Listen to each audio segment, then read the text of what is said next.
पूरे दिन मैं काम नहीं कर पाया। मुझे नींद नहीं आ रही है, भूख नहीं लग रही है। रीजन एक है कि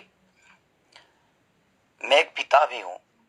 जी हाँ दोस्तों, खेसारी लाल यादव अपने भोजपुरी के एक बहुत ही उभरते हुए सितारे हैं और ये भोजपुरी के दबंग स्टार हैं।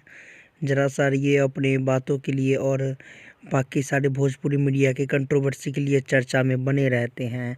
इसके ही चलते ही इन्होंने लाइव होकर अपना दर्शकों को सब कुछ बताया है कि ये अपने वीडियो में लाइव होते हुए कहते हैं कि मैं एक पिता हूँ और आज मैं सुबह से खाना नहीं खा पाया हूँ और मुझे भूख भी नहीं लगी है। रीज़न ये है कि मैं एक पिता हूँ और मुझे काम करना बहुत पसंद है और मैं यहाँ काम करने आया हुआ हूँ। मुझे माफ़ कर दीजिए, मुझसे इतना सब झेला नहीं जा सकता है। मैं यहाँ काम करने आया हूँ। इसके रिगार्डिंग आपका क्या ख्याल है, हमें ज़रूर बताइएगा। धन्यवाद।